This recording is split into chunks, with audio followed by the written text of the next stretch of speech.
하나님께서 우리에게 주시는 말씀은 누가복음 11장 29절에서부터 36절까지의 말씀이 되겠습니다. 29절에서부터 36절까지 말씀, 누가복음 11장 29절에서부터 36절.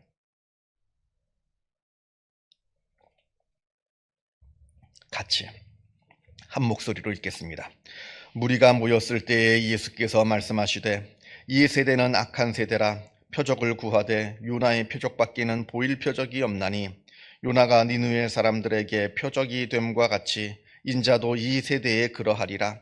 심판 때에 남방 여왕이 일어나 이 세대 사람을 정죄하리니 이는 그가 솔로몬의 지혜로운 말을 들으려고 땅 끝에서 왔음이거니와 솔로몬보다 더 큰 이가 여기 있으며 심판 때에 니느웨 사람들이 일어나 이 세대 사람을 정죄하리니 이는 그들이 요나의 전도를 듣고 회개하였음이거니와 요나보다 더 큰 이가 여기 있느니라.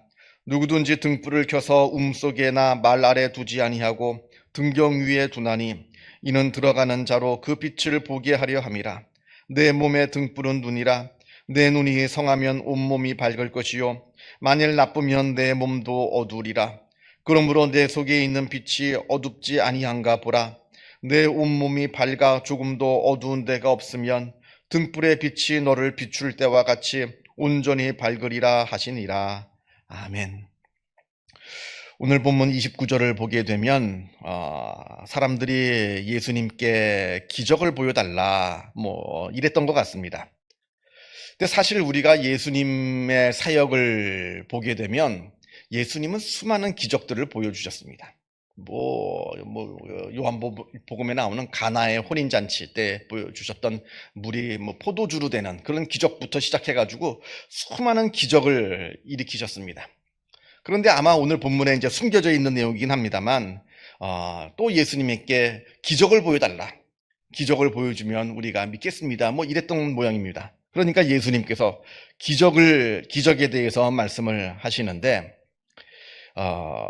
아마 이 사람들이 예수님께 기적을 보여달라 하는 그 마음에는 아마 두 가지 마음이 있을 것이라 저는 생각을 합니다. 첫 번째는 믿음을 갖기 위해서, 내가 기적을 보게 되면 정말로 내가 하나님을 믿을 수 있을 것 같습니다. 그래서 나한테 좀 기적을 좀 보여주십시오.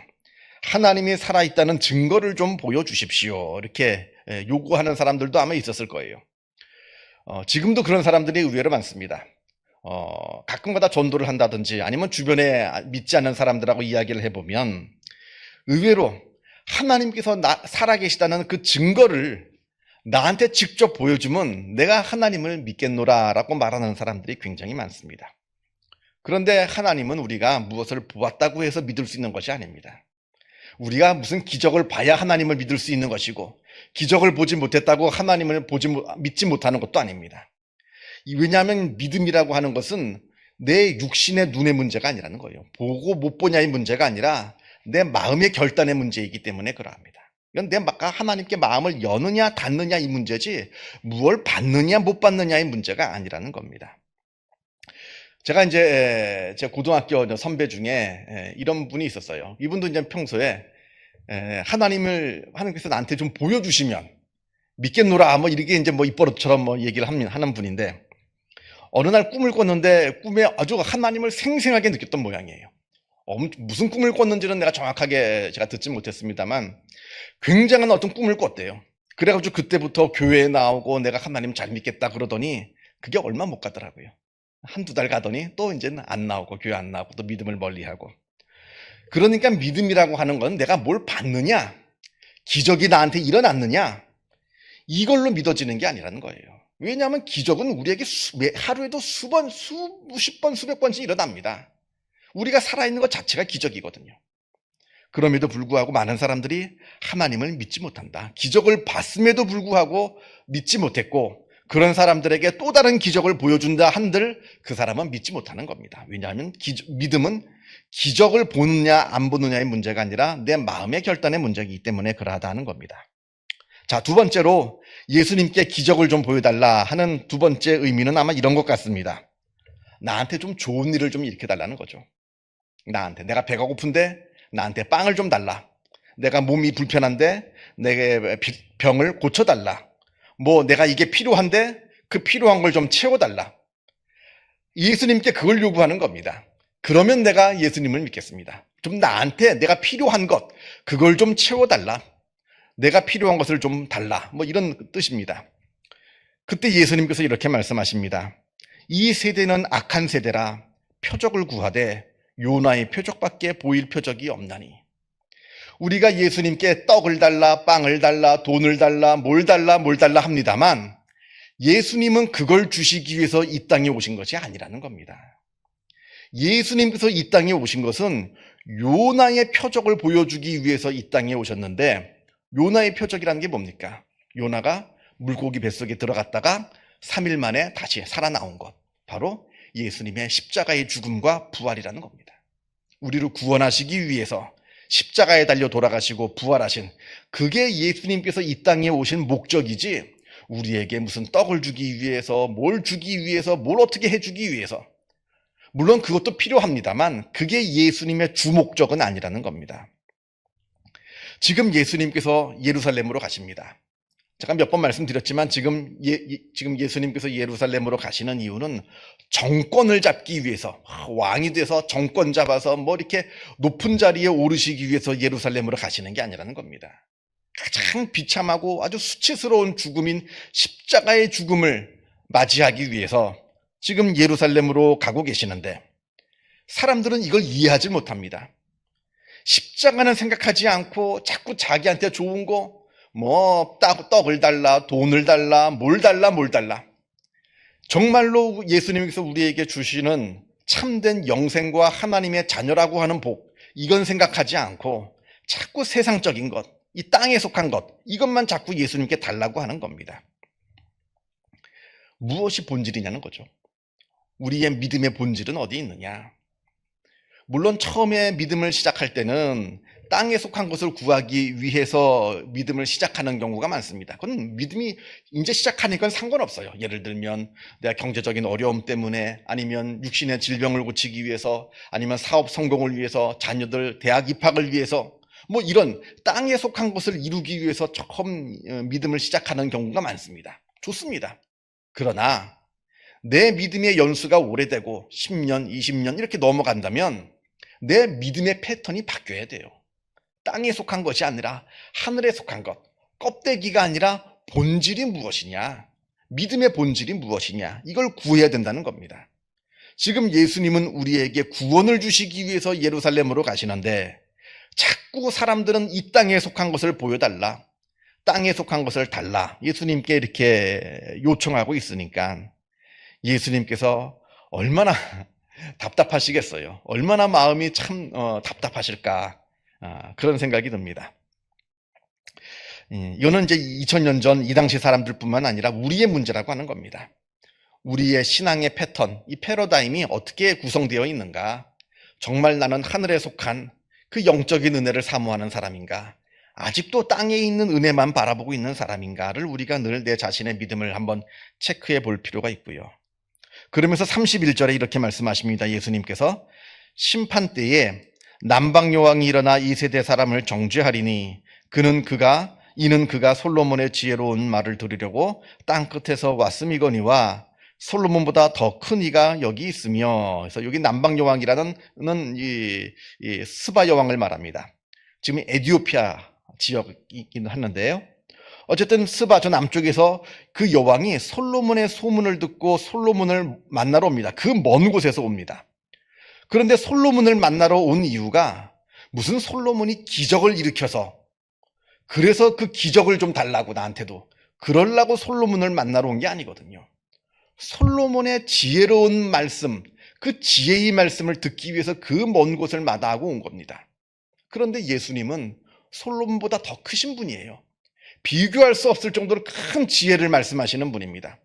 그런데 사람들은 그 지혜로운 말씀을 듣지 않고 그 천국의 하늘에 속한 그 영원한 진리의 말씀을 들으려 하지 않고 떡을 달라, 돈을 달라, 뭘 달라, 이 기적만 지금 구하고 있다는 겁니다.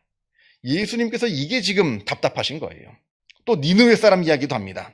요나가 니느웨에서 하나님의 말씀을 증거하면서 이 사람들이 회개했는데 이때 니느웨가 무슨 기적을 일으킨 게 하나도 없습니다. 기적을 일으킨 게 없어요. 그냥 하나님께서 시키신 말만 몇 마디 했을 뿐이에요. 그럼에도 불구하고 그 말 몇 마디 안 되는 말을 듣고도 니느웨 사람들이 전체 다 회개해가지고 멸망받지 않고 저 사람들이 살아남았습니다. 그런데 요나보다 더 크신 하나님의 아들이신 예수님께서 오셔서 3년 반 동안이나 가르쳐 주시고 하나님의 말씀을 증거하시는데도 아직도 깨닫지 못한다는 겁니다. 그러니까 이 스바 여왕, 이 남방 여왕도 그러하고 니느웨 사람들이 2세대 사람들을 비난한다는 겁니다. 책망한다는 겁니다. 너희들은 왜 하나님의 아들이 오셔서 직접 말씀해 주시는데 그 말씀을 듣지 못하고 왜 엉뚱한 것만 바라고 있느냐? 책망한다는 겁니다. 이건 우리에 대한 책망이죠. 2000년 전 그 사람들의 문제가 아니라 바로 우리의 문제라고 하는 겁니다. 그렇게 예수님께서 한탄을 하시면서 자 33절부터는 예수님께서 등불에 대한 비유를 말씀하여 주시는데 어둠을 밝히는 등불이 있습니다. 그 등불을 우리가 눈으로 보지 못하면 우리는 빛을 볼 수가 없습니다. 눈을 떠야 그 빛을 볼 수가 있어요. 그런데 우리가 눈을 감으면 우리가 그 빛을 볼 수가 없습니다. 아무리 강렬한 빛이라 할지라도 내가 내 눈을 가리우면 그 빛을 볼 수가 없고요. 아무리 희미한 불빛이라 할지라도 내가 눈을 똑바로 뜨고 있으면 그 불빛을 볼 수가 있습니다. 바로 예수님을 이야기하는 거예요. 이 불빛은 예수님입니다. 예수님, 하나님의 아들이신 예수님께서 이 땅에 오셨어요. 그러면서 진리를 말씀하십니다. 그런데 사람들이 눈을 감아요. 귀를 막아요. 보이지 않고 들리지 않는 겁니다. 아무리 예수님께서 하나님의 말씀을 증거해 주신다 한들 내가 눈 감고 내가 귀 막고 있으면 그게 깨달아지지가 않는 겁니다. 마치 밖에 비가 막 오는데 빗물을 담으려고 항아리를 세워놨어요. 뚜껑을 닫아 놓으면 그 항아리 안에 빗물이 한 방울도 들어갈 수가 없는 겁니다. 뚜껑을 열어놔야죠. 그래야지 그 항아리에 물이 채워지죠.